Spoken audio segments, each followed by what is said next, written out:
Ever notice when someone is really liked or favored that people tend to give them a pass for bad behavior? For example, they might say an offhanded joke or remark that's hurtful or inappropriate and people just blow it off. I mean, you might think, hey, what are they doing is wrong, but no one seems to really care. So this is what Blanca Cobb, who has a master's degree in psychology, and I are talking about this afternoon. Blanca, why do we give people we like passes for bad behavior?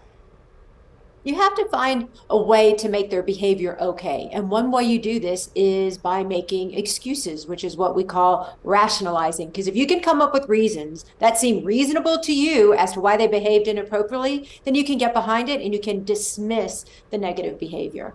And what's the psychology behind rationalizing? You use logic to explain bad behavior.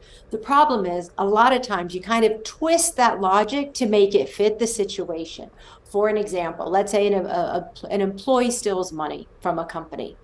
And the logic could be the rationalization, or the excuse could be, well, the boss just isn't paying enough. If the boss paid enough money, then the employee wouldn't be put in a position where they had to steal the money in order to pay the rent.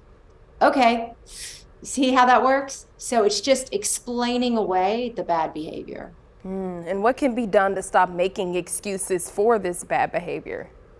You have to call a spade a spade. So what I mean is you just have to call out the bad behavior, but then don't interpret it. Don't come up with reasons why. Don't defend the person and say, oh, but this person is a lovely person other times, and I really like this person. We get along well. They're part of my family. They're my best friend or whoever. Stop the excuses and just isolate the behavior and decide, is it right or is it wrong? Now, there's a difference in making excuses to justify and make the behavior okay versus understanding why the person did the wrong behavior. Let's go back to the example of stealing money. If you find out the reason they stole money is because they have a sick parent and they're trying to get money for medicine, for example, you understand the reason in order to help fix the problem, not to give them a pass and say it's okay to engage in inappropriate or wrong behavior. There's a very key difference there.